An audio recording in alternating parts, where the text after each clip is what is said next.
What is happening, Post Shifters? Welcome back to another episode of the Post Shift Podcast. Of course, I'm your host, Shawn Soole. I've actually just had a bit of a technical glitch, so now I'm just trying to figure out all that as I go and do my intro. I hope you've been enjoying the podcast lately. I've been sort of bouncing between everybody, but I've been really looking forward to this one. Brad and I connected, I want to say 18 months ago now. It's going to be getting close to 18 months ago for his podcast. But this time round, I'm going to have him on my podcast. Now, I've been really looking forward to this because he's ridiculously articulated. So he's basically going to be polar opposite to my usual general blabbering nonsense that I usually do to try and give some sort of focus and inspiration to people. Much more articulated than I am. And so I'm really looking forward to this conversation. He brings a whole different level, in my personal opinion, to the hospitality industry that even myself, I just broach on it a little bit when it comes to mental health and the holistic nature of the hospitality industry. And I was reading a wonderful article about the different sections of hospitality from Brad on LinkedIn, and I really enjoyed that article. And so I'm really looking forward to getting a little bit deeper and let's talk about feelings and personalities and whatnot, because I don't usually like to talk about that stuff. So good morning, Brad. Welcome. Yeah, thank you so much. It's actually, I'm in the future right now. So I'm on the East Coast and it's the afternoon here. So good morning to everyone on the West Coast and good afternoon to anyone on the East Coast. How's the weather? I'll be honest with you, it actually looks like Vancouver out there. It's raining, which we haven't had for a while, but there's a lot of that white stuff on the ground. So it is definitely winter in Nova Scotia, but we embrace it. It is what it is. And yeah, our kids love it. And it's fun for us as well. We enjoy it. It's not like Vancouver and Victoria where it snows, everybody's like, oh my God, the sky is falling. Yeah. And run around like Chicken Little. No, and I have empathy for people that's their reality because perhaps they haven't experienced it ever or if at all. So no, here it's just status quo for what we call blue nosers. I don't know if you knew that was a thing, but if you're from Nova Scotia, you're called a blue noser. So if you're a blue noser, the snow doesn't faze you at all. And a blue noser is a type of boat, right? The blue nose is what we see on our dime throughout our beautiful country of Canada. And yeah, so it's a racing schooner that I don't know the years that it won international races, but it is Nova Scotia. It is. So yeah, we've kind of used that term to describe someone from Nova Scotia, a blue noser. Okay, so as everybody knows, I'm a massive comic book nerd. I use that as my intro for pretty much every episode. It's like, I'm just a comic book nerd. I have reproduction first editions on my wall, the whole shebang. How did you get into the hospitality industry? Because you've got a winding path through our industry. Yes. I started scooping ice cream when I was 16 years old, actually here in Nova Scotia. So I'm born and raised here. I spent 17 years of my adult life in BC. So that's where you and I would have been more connected. But I started scooping ice cream at the age of 16 at a little coffee shop and ice cream parlor called Elmo's. That's ALMOS. And that was when I was 16 in grade 10, and I just fell in love with it. I was around food. I was around people. I got to see how the food made them feel.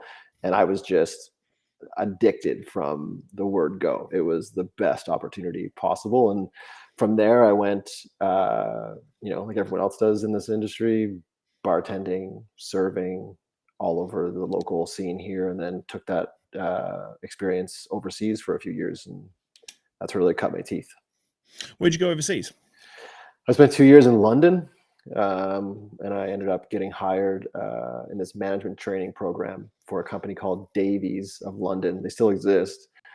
They're wine merchants. They own wine bars and champagne bars and your typical watering holes. And the idea is you get hired as a manager in training, and then once you're finished, it's a 4-month program. Once you're finished, if you're successful, then they give you keys to your own establishment to run. And I had no idea what I was doing.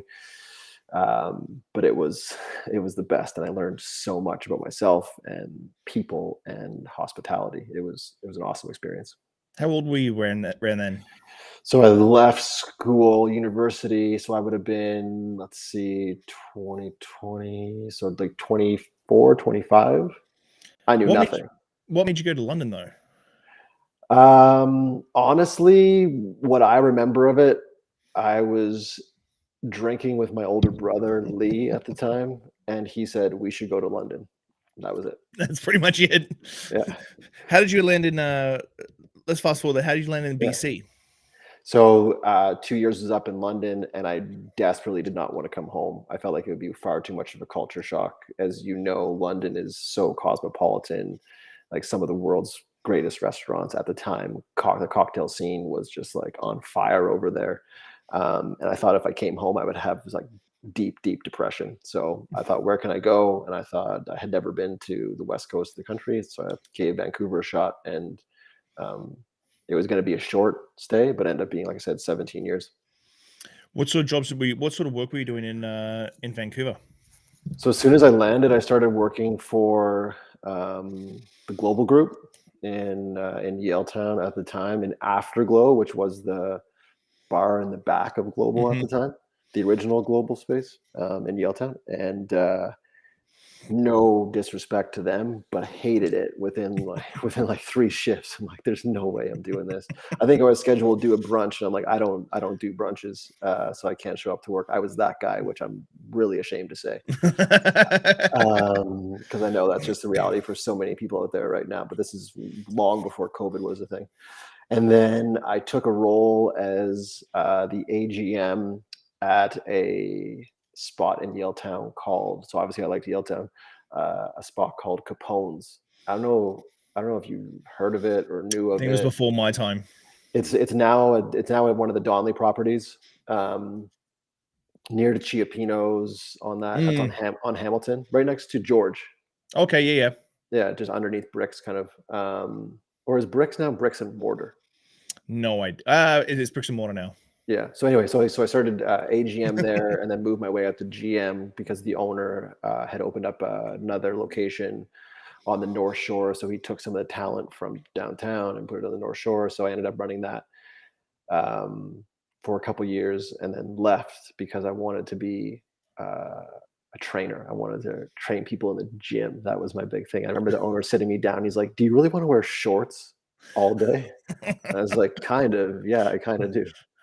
And then I held a bunch of random sales gigs, and one of them landed me in the UAE quite often. Actually, I was doing construction sales, and because I was at the point where I would just, and you know this to be true in your exposure to the industry and those listening as well, it can be so thankless, and I'm sure we'll get into this, and so demanding, even more so now with everyone being so stretched. But as a general manager, I was getting into work at 11, going home at like 3. And I just thought, what am I doing with my life? This just isn't working for me. I felt miserable. I looked miserable. So I got out and started selling construction products in Abu Dhabi and Dubai. As you do. It's a natural transition. As you do. Yeah. Do you think that going back to you wanting to do a personal training thing, did that sort of underlie what was coming for you looking back? You know, when you always say, like, as we go through life, there's always those turning points that you sort of say, like, if that didn't happen, I probably wouldn't be here, and if that didn't happen, I wouldn't be here. Do you think that personal trainer was like the first like taste of that sort of helping people and sort of mentoring people and building people up?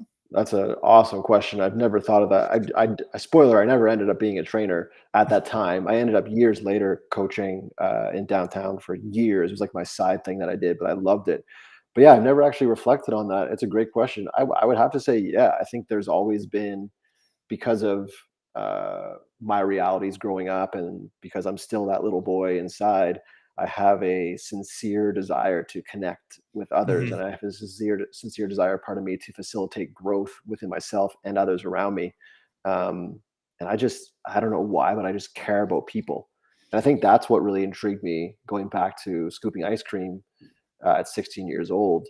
I could see how my actions, like real time, were impacting other people. And I thought that was such a beautiful thing. I still think it's a beautiful thing when we have people into our house. Obviously, a lot less likely now. Hopefully, that's going to change here soon for all of us. But being able to be hospitable with someone and host someone, and it's amazing. It's that instant gratification. It's like when a chef sends a plate. I used to love asking chefs this: when you send your plate out, like what is the visceral response you have when you see that person take the first bite and you can see they like it? And all chefs are like, oh, I get goosebumps, or oh, it makes my belly feel good. That was my reality when I got to interact with people and see that, wow, if I share something that's true and sincere, it can have a positive impact on that person. So yeah, I've never reflected on that, but that's a great question. I appreciate you asking it. Do you think is innately for hospitality people that we are people pleasers, which is why, and I think maybe I shouldn't say this is more an old school thing, because I think there's a lot of younger generation out there that want to do it as well. That we're not like deep down inside in our DNA, we're people pleasers, which is why like when we get a bad review, like all of us in the industry will be like, I don't care about Yelp, I don't care about TripAdvisor. But if you're an owner, an operator, or a manager or a server, and you see a review and you're mentioned personally, and it's a bad one, I feel like it guts you like a fish. Yeah, I think anyone that says, and I just actually did a podcast about this last week, shameless plug, but talking about how I'm not there yet, but letting go of me caring what other people think. But I can only imagine how difficult it is for owners, or how difficult it has been, even more so now, to hear that and see that.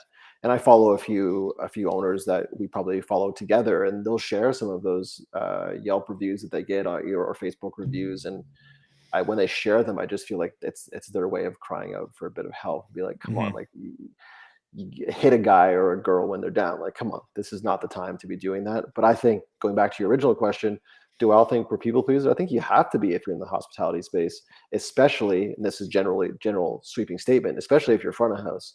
Back of house, I feel like you can get away with it. If you hate the world, you can probably just do your shift in the dish pit and then go home. You're going to be a fantastic dishwasher. Yeah, exactly. Yeah, maybe that anger will help get all the grease and the burnt cheese off. But no, I think there has to be, for anyone to experience success in hospitality or in business in general. If you're a customer facing model, you have to have a sincere desire to have a positive impact on someone's experience.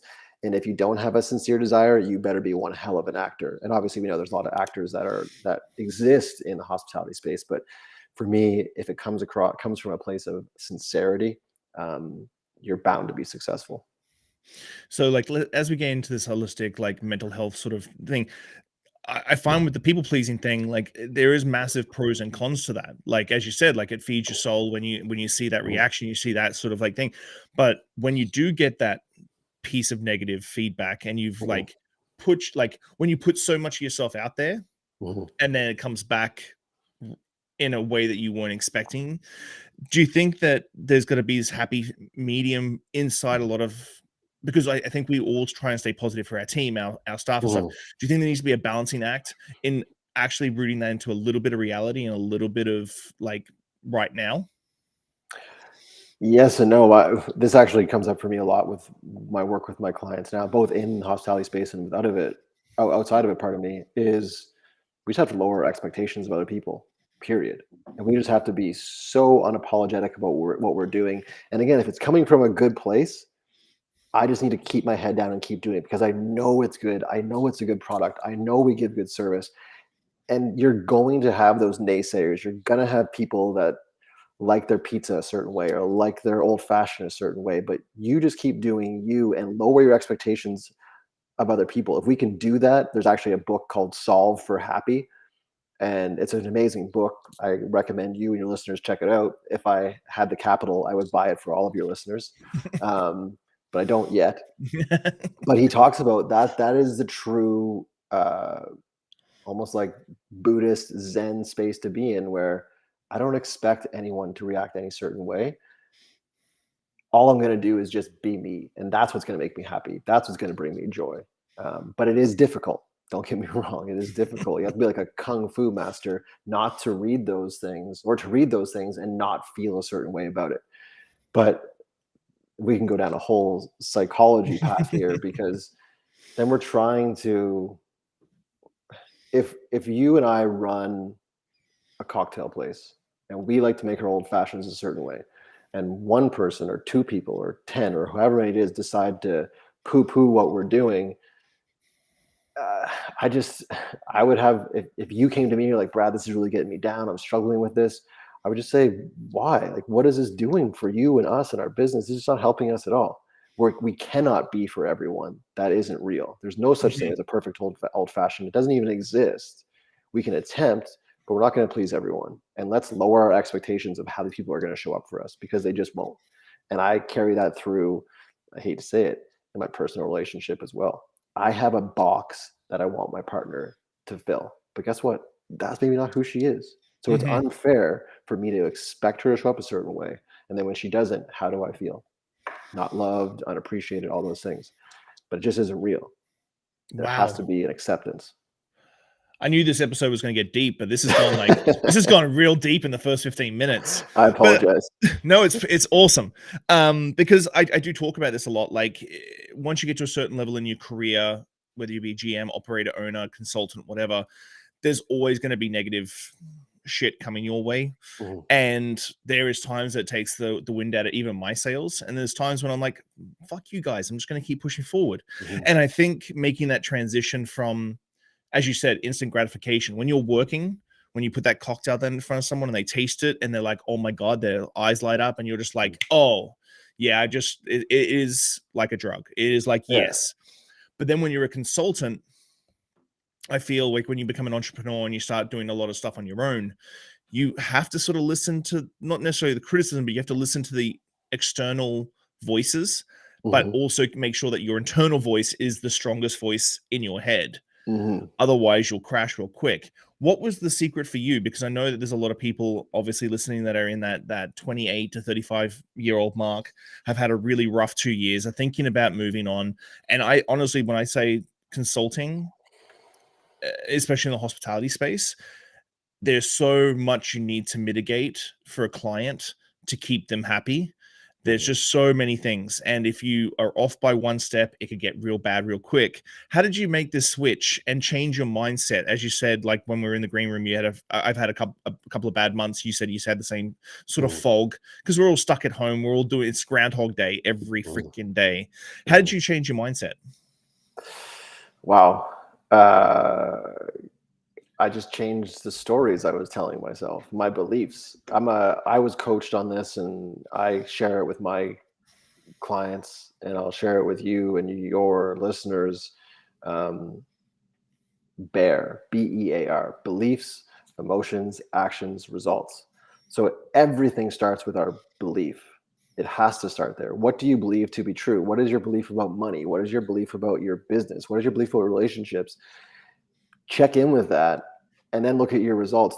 They're directly correlated. So that to me has been an incredible tool as I went through, like I shared with you offline, 6 months of like, who am I? What am I doing? How am I showing up? How am I even of service not only to my customers, or at the time, no customers, no clients, and how am I of service to my family? How am I of service to my friends?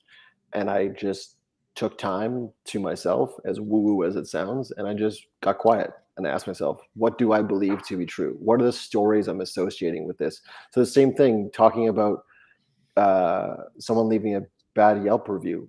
What's the story? What's our belief about that? What do you actually believe? Are you attaching a story to it? Are you attaching a value? Is now that your identity?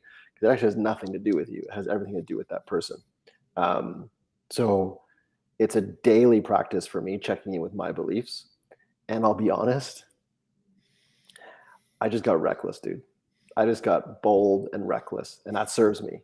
And I am willing to try 1,000 things and fail 999 times. And that isn't for everybody, but for me, it works. And one thing I will mention that really helps me, and I've just identified this in the last few weeks, as you were talking about, and I shared the example of that chef putting a plate down, or that cocktail being shared, and then that first, like consuming it for the first time, and feeling a certain way about it. I've learned that we can't rely on that. What we have to rely on is the beauty of the process, the enjoyment of the process. So I've been sitting down with a lot of different potential clients in the last week or so, and I'm completely separating myself from what the outcome is. I'm in love with the process, period. And when I do that, what ends up manifesting? A great result that I can celebrate. It makes me feel a certain way. But really, the true joy was just me being true to me, which is being reckless and being bold. And I got nothing to lose. So that's my joy. I don't rely on someone saying that was awesome, that was great. It's awesome. And then to me, it's like when I met my wife, my life was awesome at that time. She just is the cherry on top. So I already Mhm. had a great ice cream sundae, beautiful, awesome. And she was just a cherry on top. So I would encourage anyone in the hospitality space who's going through it right now is, and I said this before on my podcast, and I've talked about it so many times, is take me back to day one. What were your beliefs on day one? What was your reality on day one? How did you feel?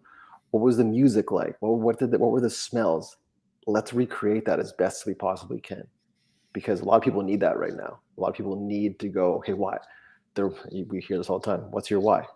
Right? Mhm. What is your purpose? Why do you exist? Touch base with that, and don't be afraid to say, I'm done too. I think that's also a very healthy thing, and I don't want to see that for our industry, but for some people that might be their reality. And that's okay. 100%. That's interesting because figuring out your why. I just had a thought and now I've lost it. Damn it.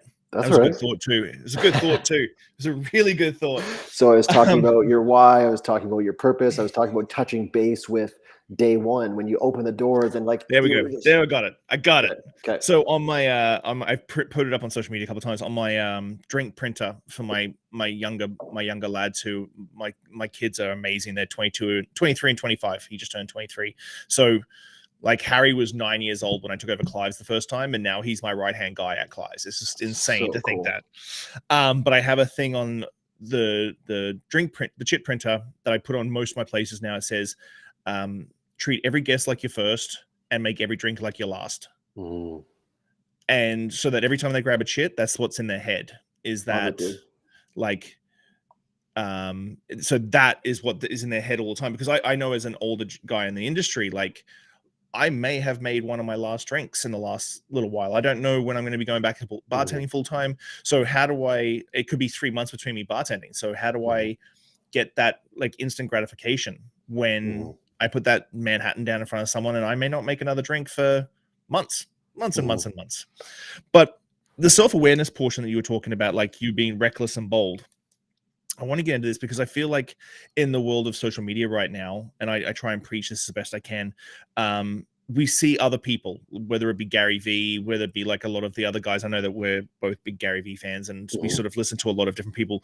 Like I'm not a big rah entrepreneurship guy, Tony Robbins style, but I like the rawness of a lot of people. But that self awareness aspect of like, what do you actually want? Like as you Hmm. said, your why, like you being reckless and bold. That's your shtick. Like Hmm. that's your thing. How do people try and get in touch with themselves? Is it an age thing? Is it just a knowledge thing? Is it just a mentorship thing? How do they get in touch with exactly who they are? Wow, great question. I love talking if that hasn't come across already. But one of the best things I know I can do is shut up, and just listen. And I've yet to figure out how to coach someone through this, so it's definitely not me. I'm more than happy for your listeners to reach out, but I haven't figured out the recipe yet for this. But it's just getting in touch with um, like that inner voice, and for me, it's always been quite loud, and for a long time, I ignored it. And how that manifested for me was pain. I was living the life I wanted to live, and now what I find myself doing, and at times, disclaimer, it's completely irresponsible. I'm a partner. I've got 2 kids. I'm trying to run my own business. Would everyone in the world say Brad's a super responsible person? No, because at times it isn't. But I am so blessed that I have the people around me. So that would be one of the things that I would say as far as recipe is concerned. Surround yourself with people that you want to emulate, not be. This is key. Don't try and be Shawn. Don't Mhm. try and be Brad, because you never will. But is there certain things that Shawn does that we can look to emulate in our life to get us to where we're trying to go? So surrounding yourselves, I'm big on getting my clients to give me a list of their mentors, dead or Mm. alive. And then I'll do a deep dive on them, from like what they ate, what time they ate, everything they've ever written or said. And then can we introduce a little bit of that into your life so you can start to emulate that person? So going back to your original question, is doing your absolute best to listen to what's going on inside of you.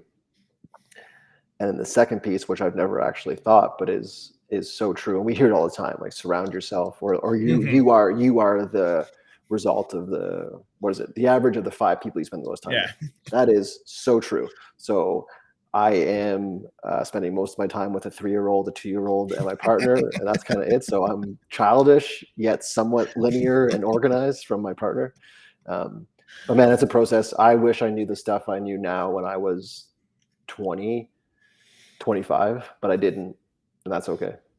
I was still trying to keep my dad happy and proud at 25. Actually, I think deep down inside, I still am trying to keep my father happy, even though I haven't spoken to him in over a decade. Oh no, let's unpack that, dude. That's a whole podcast. We're not unpacking that on a podcast. No. I don't. On my podcast, we will. There's no rules on my podcast. We don't talk about Sean's feelings on my podcast. We just talk about everybody else's. I just went through like one of the deepest conversations with my dad that was 39 years in the making, dude, and it was horrible, but it was beautiful, man. It was so good. Anyway, sorry, moving on. I love it. So let's break it down a little bit, just for the people at home.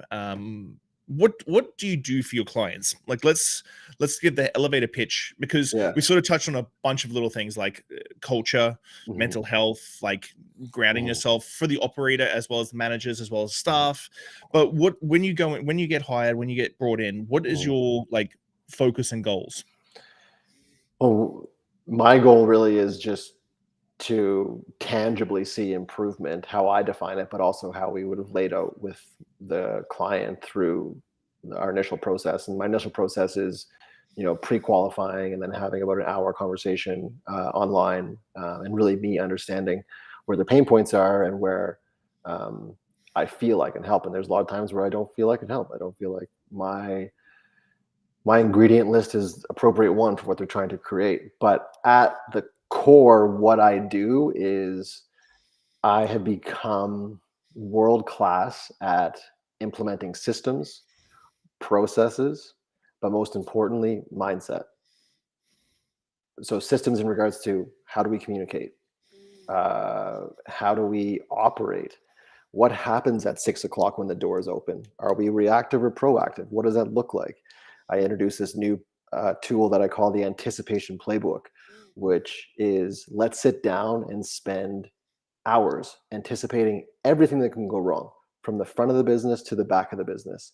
Because when it does, and it will, I want my team to be able to be like this. If those of you listening and not looking, it's a steady hand, not panicking, because we've already gone through it. So really my value add to my clients is I'm hyper aware in a space. So I walk into a space, probably very similar to you, and we are like everything from temperature, lighting, music, smell, all that stuff. And I'm able to see, and I'm confident to say, I'm able to see that things that others aren't. And you know this as well. When you're in it, right, you aren't aware of all those things. Like when I'm being a dad, full-on dad, there are so many gaps that are existing that I am unaware of, that if I had a dad consultant, which maybe I should someday, he would be sitting me down after the kids went to bed and say, just so you know, this is where we're weak right now. And these are opportunities, like almost like what they call a SWOT analysis: strengths, weaknesses, opportunities, threats. But really, man, my bread and butter is systems, creation and implementation, process, the exact same. But man, oh man, the mindset piece has just been incredible for me. And also communication. There are so many people in this industry that they may be great with the communication with the guests, but the interpersonal stuff, the how do we move this ship forward, it's like politics, dude, and it's not healthy, and it doesn't help. There's like a lacking trust that we need to really work on. So that's something just comes top of mind that I'm working on with one of my clients currently. Is just like they just straight up don't know how to communicate. Yeah, I've got a WhatsApp group for my whole team. So I've got a bar WhatsApp group, I've got a full team WhatsApp group, and I got a kitchen WhatsApp group. So we all have different conversations going at all given times. But like every night, the whole team, including the chef, knows exactly how much we made, how many covers we did, the whole breakdown, the whole shebang. And so that level of transparency, honestly, like at the end of the month, I've got staff going, so how did we do this month? Did we do it? And I think it's something that for some reason owners and managers don't want to sort of show those sort of things because they're worried about judgment and that sort of stuff. But at the end of the day, I'm sure you know so many staff that show up to work one day and the place is closed and the locks have been changed, and they're like, but we were so busy all the time, Right. like we were full all the time, why are we closed now? Yeah. And it's because the managers and owners keep like but it's also that little bit of like, as you were saying, lots of actors in the industry, it's that two-face, like you have a horrible meeting with your accountant, you're in the hole, and then service starts and it's da da da da da da da, and you're touching tables, kissing babies, and doing all the things, so staff think everything's fine. Yeah, that comes to a great point, is vulnerability.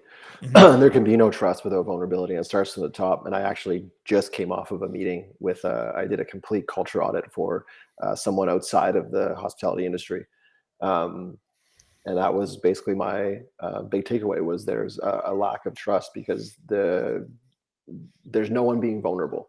And without that, I can't trust you. And what that looks like is, in practicality, would be like you at the next staff meeting saying, hey guys, we're going to go around the table and we're going to talk about what we're world class at and what we're weak at. And I'm going to go first. I'm the leader. I'm going to go first. And you go deep. Like you don't go, you're like, I'm bad at meal prepping. Like, come on, dude, like give me something more like, and you say, I'm really bad at time management. And I know that frustrates my wife, and I know it frustrates you guys, and I apologize, and I'm working on it. Just that is just like such a powerful thing in that one space, but also in our industry holistically, just to be more vulnerable, be more real. People aren't just servers, bartenders, managers, dishwashers, all the chefs, etc. There's much more there. And we're seeing that become a standard, not only in our industry, but others as well. Like there has to be a higher level of transparency, which you mentioned, which I think is beautiful. And hopefully that transparency, that vulnerability then manifests in more trust. And when you have trust, that is literally, have you ever read The 5 Dysfunctions of a Team by Patrick Lencioni? No. Dude, change the way you look at your business, change the way you look at your people. And that is the base of this pyramid that he's built. You can't have profit, you can't have innovation, you can't have growth if there lacks a trust. Trust is paramount. In relationships as well.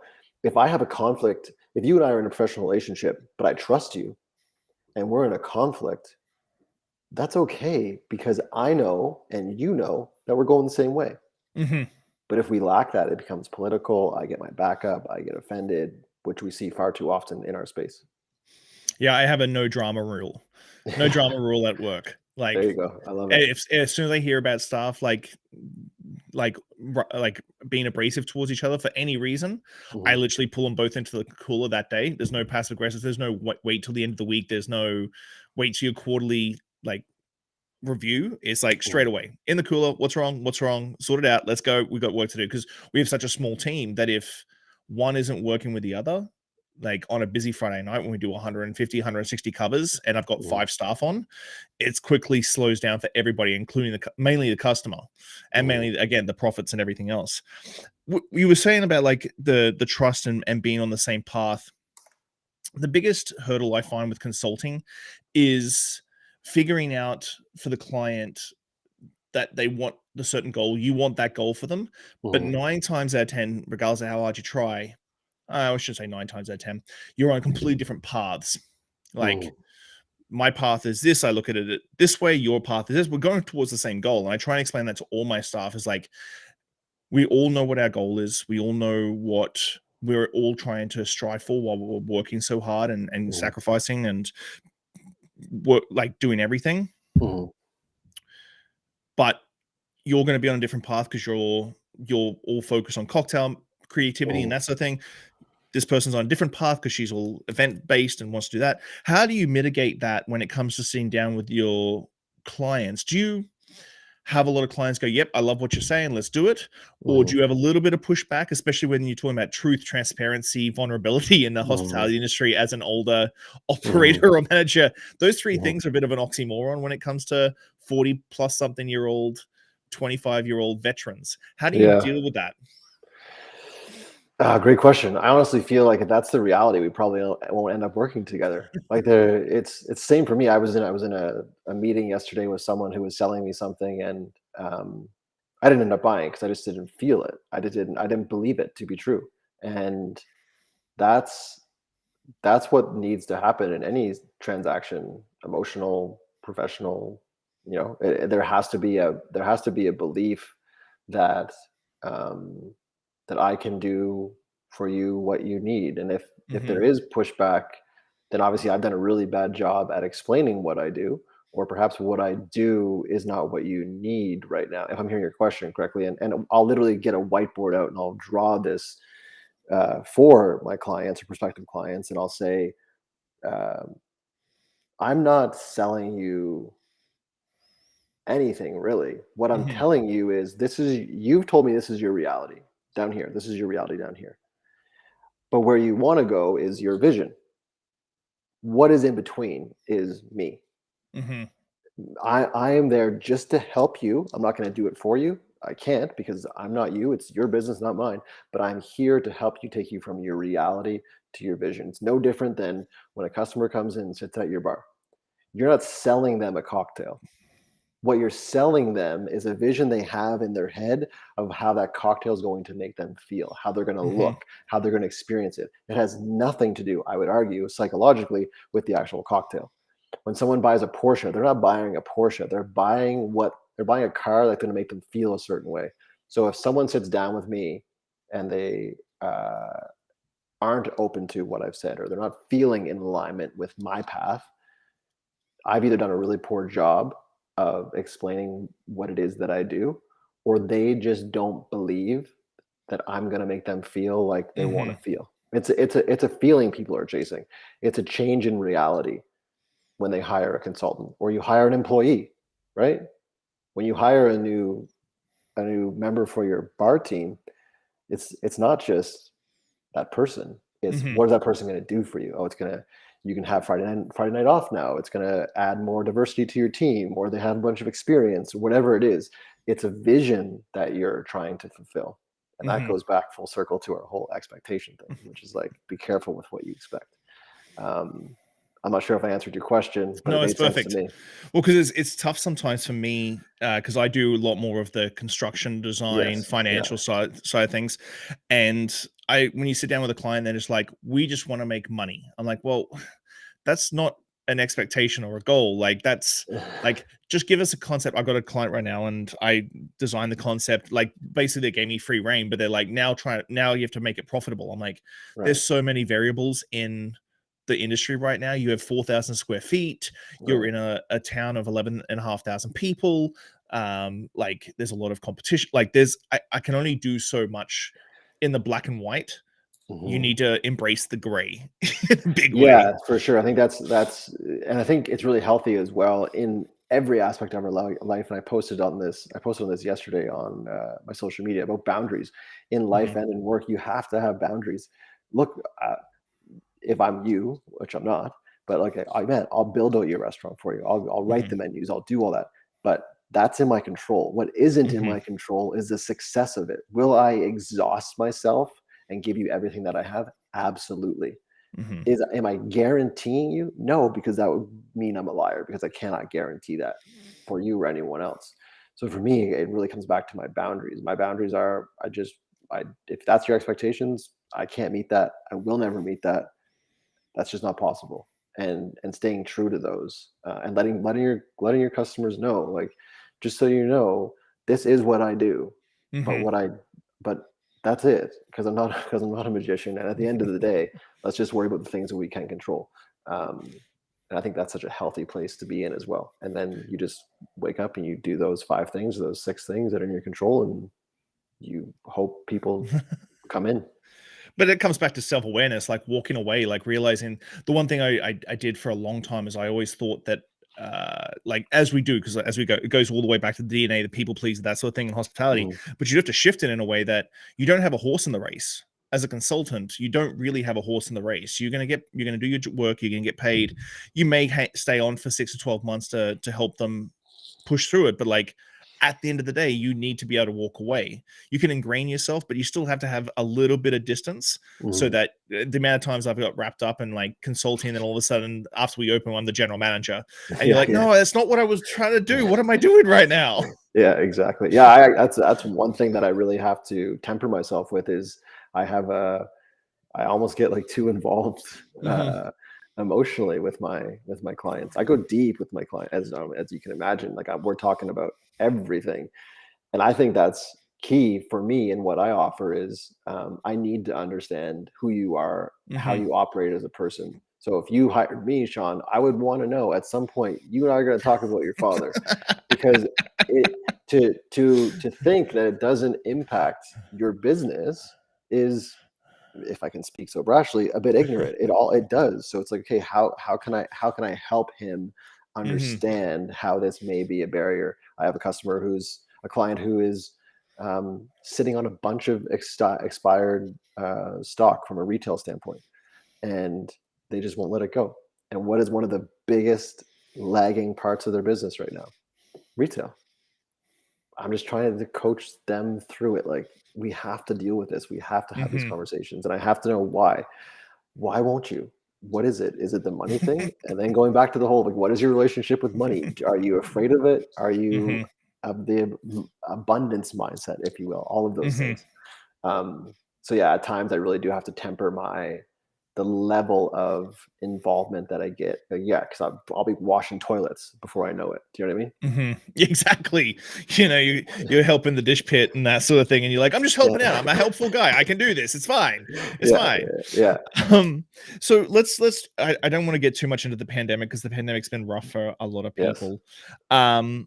Have you seen, like, we've talked about transparency, honestly, like we've talked about so much stuff.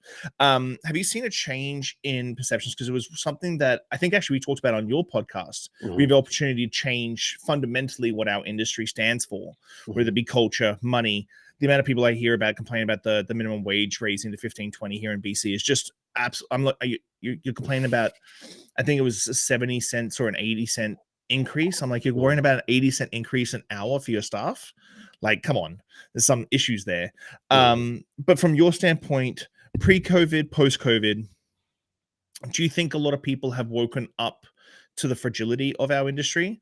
Or do you think there's still a lot of people out there that are just going to weather the storm and keep doing the exact same practices they did before COVID, even though they were unscrupulous and not healthy and very toxic overall in the industry?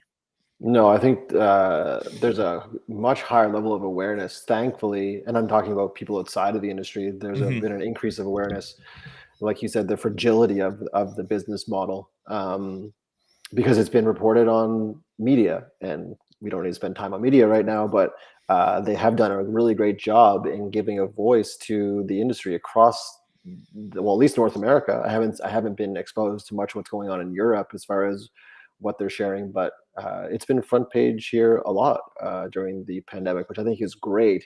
But I think the issue that still needs to be addressed, and it hasn't, and I have empathy for those that are hesitant to do so. And I had this conversation even before the pandemic, before I left Vancouver, with a very prominent multi-location owner operator in Vancouver. And he said, we just have to increase our prices. And I said, absolutely. And he said, but guess what? I ain't doing it first, because I'm not willing to charge what I should charge for my burger, because what are they going to do? They're going to go down the street and get the one for $8.95, not the one that I'm going to sell for $12.95, because it should be that, because of all the, accoutrement, if you will, or the product itself, to actually have a decent margin to be able to cushion those increases in hourly wages. So I fear I fear that our industry still has so much work to do when it comes to people coming together and saying, we just need to increase more. I talked to Trevor Bird way back when, and he was telling me that this is on my podcast, I think, so you can fact check me on this, but he said spot prawns cost him money to serve, but he served it because he felt he had to. Just as an example. And that's just ridiculous to me. Do you think Apple as a company would sell an iPhone at a loss? There's no way. That doesn't exist. So why in our industry do we make it culturally normal? That's all right. I'll make it up on the chocolate mousse for dessert that no one's going to order. So I think that fundamentally needs to change. And I don't know if it's you and I having more conversations, or it's this chef in Vancouver who owns multiple locations being the guy, or there's a lady out there who's going to do it, whoever it is. I'm not sure, but it has to happen, man. There's no reason that restaurants need to be selling halibut for $32 when they should be selling it for 46.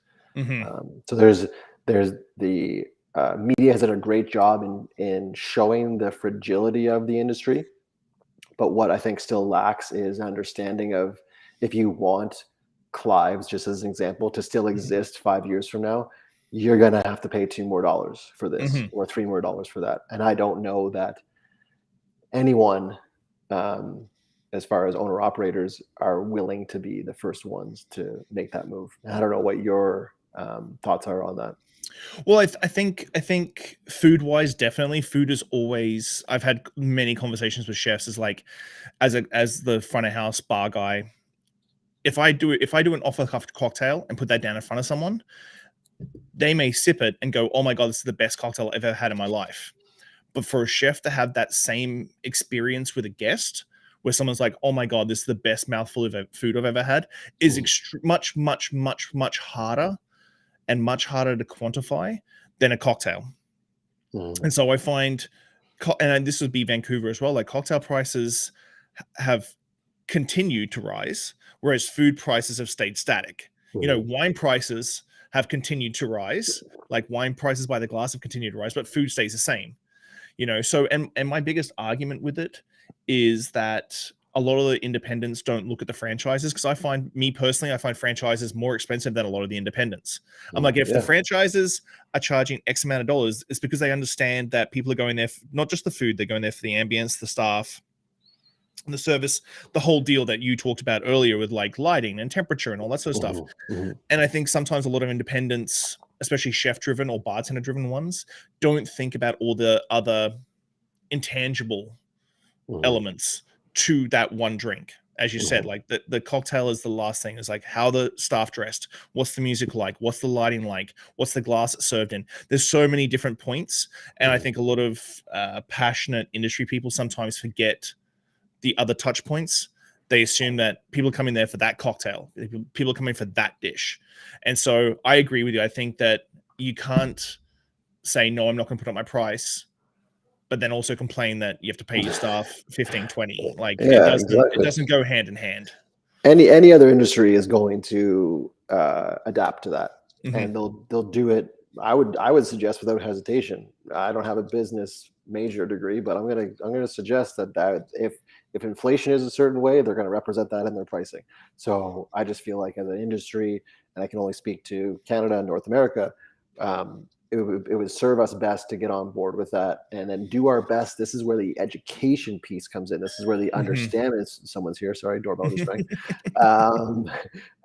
The education piece of, and you don't have to spell it out for people, but for those that want to know, let them know, like, this is what it costs to, how cool would it be to do like an Instagram story for any restaurant to say, like, this is what it takes to put together a halibut dish, and like cost everything out and just spell it out for people. Like you mentioned earlier about the WhatsApp groups that you guys have, and talking about the openness and the vulnerability, that would be so amazing to facilitate that for the general population. Oh, I had no idea that, you know, your insurance costs this much, or buying new flatware costs this much, or whatever it is. And I think it's our responsibility as an industry, and I feel like you do a great job on your podcast of working to be a platform for education and a platform of change. But I think there can be a heck of a lot more done. So I look at those that have a voice in our space much louder than me and you, and I look at those people as the ones that should be pushing pushing forward the industry as far as an understanding. 100%. I don't want to take up too much of your time. We could have. I reckon we could talk. I gotta go pee so bad. Yeah, we could talk for hours and hours. Let's tie it off. What's your plan for the next 6 to 12 months?